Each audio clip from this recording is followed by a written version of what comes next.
श्री स्वामी समर्थ. स्वागत आहे तुमचं आपल्या यूट्यूब चॅनलवरती.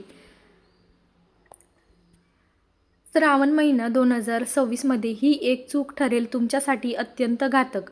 या महिन्यामध्ये तुम्हाला ही एक चूक अजिबात करायची नाही. तुम्ही जर ही एक चूक केली तर तुमच्या घरामध्ये भयंकर गरिबी, भयंकर दरिद्रता शिरणार आहे. या श्रावण महिन्यामध्ये ज्या 2 वस्तू असतात त्या अजिबात कुणाला द्यायच्या नाही. तुम्ही जर या वस्तू चुकूनसुद्धा दुसऱ्याला दिल्या तर तुमच्या घरामध्ये सतत आजारपण आणि अडचणीच येतात. नमस्कार मंडळी, स्वागत आहे तुमचं आपल्या यूट्यूब चॅनलवरती. स्वामींच्या चरणी मी प्रार्थना करते की आजचा येणारा आणि प्रत्येक दिवस तुमच्यासाठी सुख, समाधान आणि शांती घेऊन यावं.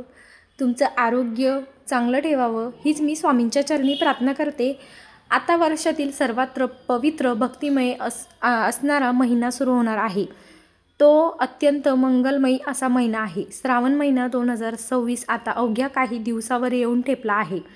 यंदा 2026मध्ये श्रावण महिन्याची अतिशय शुभ सुरुवात 14 ऑगस्ट 2026 वार आहे शुक्रवारपासून होत असून या पवित्र महिन्याची सांगता आणि समाप्ती 12 सप्टेंबर 2026 वार शनिवार रोजी होणार आहे. श्रावण महिना म्हटलं की उपवास, व्रत, शिवपूजा, नामस्मरण, महादेवाचा अभिषेक सोहळा आणि शृंगार आणि विविध सणांची उधळण असते. हा संपूर्ण महिना साक्षात महादेव, पार्वती आणि माता लक्ष्मीचा अत्यंत सकारात्मक आणि पवित्र ऊर्जेने भरलेला महिना असतो. आपण सर्वजण रात्रदिवस कष्ट करतो, पैसे कमवण्यासाठी, कुटुंबाच्या सुखासाठी, मुलांच्या चांगल्या भविष्यासाठी आणि सुख समृद्धीसाठी, चांगल्या आयुष्यासाठी रात्रंदिवस कष्ट करतो, मेहनत करत असतो. अनेक जण शून्यामधून आपलं स्वतःचं काहीतरी विश्व निर्माण करतात. परंतु कधीकधी भरपूर कष्ट करूनही घरात पैसा टिकत नाही. आलेला पैसा आजारपणामध्ये जातो, कर्ज वाढत जातं किंवा घरात सतत कटकटी आणि दरिद्रताच राहते. अशा वेळी आपण विचार करतो की कुणाची तरी नजर लागली आहे किंवा कुणाला आपलं चांगलं सहन होत नाही. लोकांची वाईट नजर लागणे ही गोष्ट खरी असली ना तरी बऱ्याच वेळेस माहितीच्या अभावामुळे, म्हणजे आपल्याला जी माहिती नसते त्या चुकांमुळे स्वतःच्या हातून काही मोठ्या चुका घडत असतात. विशेषतः सूर्यास्तानंतर किंवा श्रावणसारख्या या पवित्र महिन्यामध्ये आपण न कळत काही वस्तू इतरांना देतो वापरण्यासाठी किंवा श्रावण महिन्यात आणि चतुर्मासात जेवढं पुण्यकर्म करतो ना त्याचं जेवढं अनंतपटीने शुभ फळ मिळतं. परंतु याच काळात जर काही चुका केल्या तर त्याचा गंभीर दुष्परिणाम देखील आपल्याला भोगावे लागतो. म्हणूनच 2026च्या या श्रावण महिन्यात चुकूनही कोणत्या वस्तू इतरांना देऊ नयेत. कोणते कडक नियम पाळावे आणि घराच्या कल्याण होण्यासाठी कोणते विशेष महाउपाय करायचे आहे याबद्दलची मी संपूर्ण माहिती तुम्हाला आज सांगणार आहे. आणि तुम्ही हे उपाय नक्की करायचे आणि या चुका नक्की टाळायच्या. बघा तुम्हाला अनुभव येतो का नाही. श्रावण महिन्यात चुकूनही कुणाला या वस्तू द्यायच्या नाही. पूजाचं साहित्य आणि धार्मिक ग्रंथ. श्रावण महिन्यात आपण महादेवाची पूजा करतो. शिवलीलामृत, गुरुचरित्र किंवा इतर पोथींचं रोज नियमपूर्वक पारायण करतो. अनेकदा आपण नातेवाईकांना किंवा आपल्या ओळखीच्या शेजाऱ्यांना आपल्याकडे पूजेचं साहित्य किंवा धार्मिक ग्रंथ वाचायला मागायला येतात.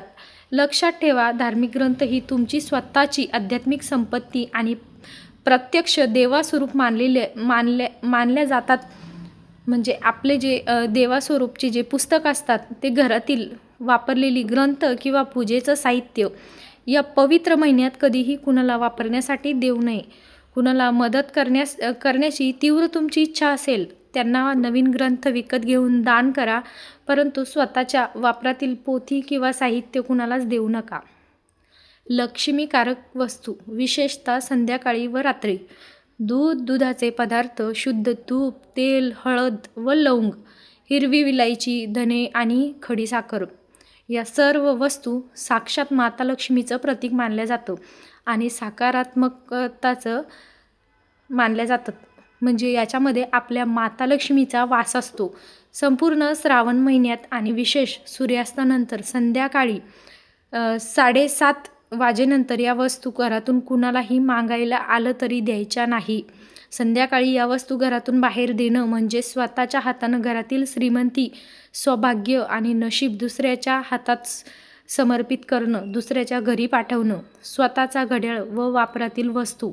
आपला घड्याळ हा केवळ वेळ दाखवणारा यंत्र नसून आपल्या चांगल्या वेळाची आणि भाग्याची थेट जोडलेला असतो.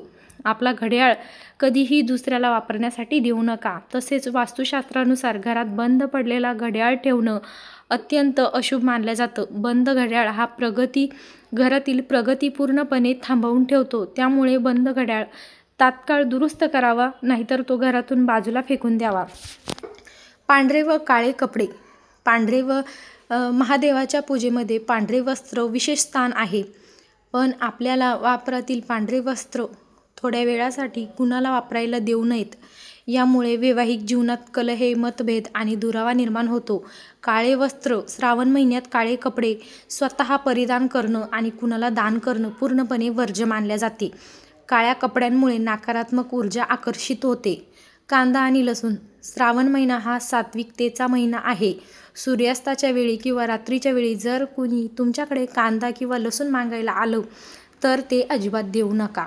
यामुळे घरामध्ये वास्तुदोष, मोठा दोष निर्माण होतो आणि माता लक्ष्मी अत्यंत क्रोधित होऊन घर सोडून निघून जातात. पैसा उधार देणे किंवा घेणे. श्रावण महिन्यात कुणालाही पैसा उधार देऊ नयेत आणि स्वतःही कुणाकडून कर्जाच्या रूपात पैसा घेऊ नका. या पवित्र काळात दिलेलं किंवा घेतलेलं उधार पैसा तुम्हाला आयुष्यभर उधारीच्या आणि कर्जाच्या दुष्टचक्रामध्ये अडकवून ठेवू शकतो. जे आहे त्यात समाधान मानून सात्विक जीवन जगावं. सोन्या चांदीचे दागिने व सौभाग्याचा शृंगारचं साहित्य. स्त्रियांनी स्वतः वापरलेले सोन्या चांदीचे दागिने किंवा मणी, मंगळसूत्र या काळात कुणालाही घालण्यासाठी किंवा वापरण्यासाठी देऊ नयेत. तसेच हळदी, कुंकू, मंगळसूत्र, जोडवी आणि सिंदूर या स्वतः वापरलेल्या सौभाग्याच्या वस्तू श्रावणामध्ये दुसऱ्या स्त्रीला तात्पुरत्या वापरण्यासाठी देणं शास्त्रात वर्ज्य मानलं गेलं नाही. याला आपल्या ज्या स्वतःच्या या सौभाग्याचा अलंकार आहे हा कुणालाही द्यायचा नाही, अगदी आपल्या जवळच्या व्यक्तीला सुद्धा. घरातील झाडू हे साक्षात माता लक्ष्मीचं रूप मानलं जातं. श्रावण महिन्यात आपल्या घरातील झाडू कुणालाही वापरण्यासाठी किंवा नेण्यासाठी देऊ नयेत. तसेच या पवित्र महिन्यात नवीन झाडू खरेदी करणे अत्यंत शुभ मानलं जातं. पण जुना झाडू संध्याकाळी घराबाहेर टाकू नये. श्रावण महिन्यात सुख समृद्धी पाळायचा कडक नियम. मुख्य प्राण्यांची सेवा आणि अतिशय सत्कार. श्रावण महिन्यात तुमच्या दाराशी गाय, बैल, कुत्रा किंवा कोणतीही प्राणी आला ना तर त्यांना मारू नका किंवा हकलवून लावू नका. त्याला चारा, पोळी किंवा चपाती आवर्जून खायला द्या. दाराशी आलेल्या जीवांचा सांभाळ केल्यानं महादेवाचा थेट आशीर्वाद प्राप्त होतो. दान आणि वापरातील वस्तू यातील फरक ओळखा. एखाद्याला मदतीची गरज असल्यास नवीन वस्तू विकत घेऊन देणं किंवा स्वतःचं न वापरलेलं स्वच्छ कपडे धुवून दान करणं ही भाग्याची गोष्ट आहे. परंतु स्वतःच्याच दैनंदिन वापरातील वस्तू तात्पुरत्या स्वरूपात दुसऱ्यांना देणं हे वास्तुशास्त्रानुसार पूर्णपणे चुकीचं आहे. सात्विक आहार व आचार व विचार. श्रावण महिन्यात संपूर्ण घरात सात्विक वातावरण असावं. मांसाहार, मद्यपान आणि तामसिक अन्नाचा त्याग करावा.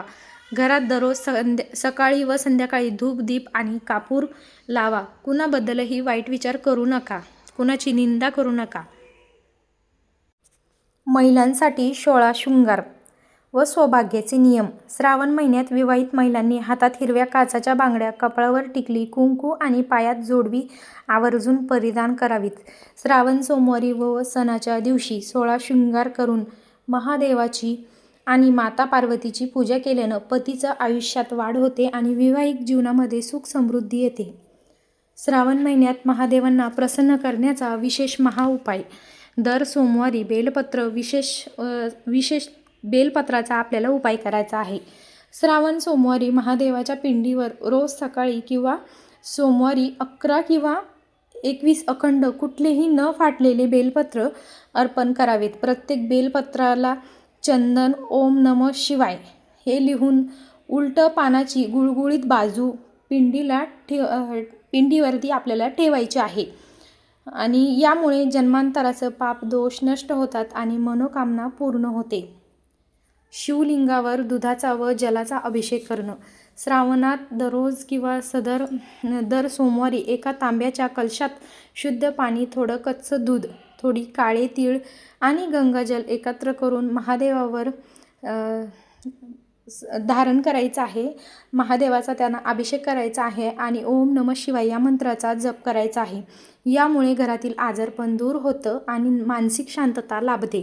शनिवारी व सोमवारी तिळाचा उपाय. घरातील आर्थिक अडचणी आणि शनी दोष दूर करण्यासाठी श्रावण महिन्यात शनिवारी व सोमवारी पाण्यात काळे तीळ टाकून ते जल महादेवांना व्हायचं आहे किंवा पिंपळाच्या झाडाला अर्पण करायचं आहे. यामुळे पैशांची चणचण दूर होऊन अडकलेला पैसा परत मिळतो.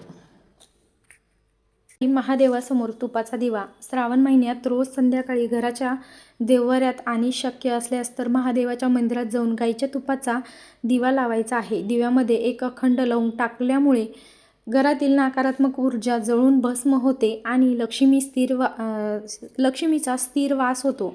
महामृत्युंजयचा जप.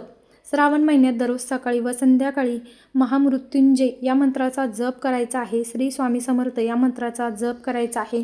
प्रत्येक मंत्राचा जप तुम्हाला 108 वेळा करायचा आहे. यामुळे घरातील प्रत्येक सदस्यांचा नकारात्मक शक्तीपासून आणि अपघातापासून रक्षण होतं. शमीपत्र व 5 वृक्षांची पूजा. श्रावणामध्ये महादेवांना बेलपत्रासोबत शमीचं पान अर्पण करणं अत्यंत श्रेष्ठ मानलं जातं. शमीचं एक पान अर्पण केल्यानं 1000 बेलपत्र वाहिल्याचं पुण्य लाभतं. तसेच श्रावणात बेल, शमी, पिंपळ, वड आणि आवळा या 5 पवित्र वृक्षांना जल अर्पण करून त्यांची पूजा केल्यास सर्व वास्तुदोष दूर होतात. श्रावणातील या सर्व छोट्या छोट्या वाटणाऱ्या नियमांचं आणि उपायाचं जर तुम्ही 14 ऑगस्ट 2026 पासून ते 12 सप्टेंबर 2026 पर्यंत तंतोतंत पालन केलं तर घरातील सर्व नकारात्मकता, दरिद्रता आणि संकट दूर होतात, नष्ट होतात आणि तुमच्या घरामध्ये अखंड लक्ष्मीचा वास राहून सुखाची बरसात होईल. श्री स्वामी समर्थ. ओम नमः शिवाय.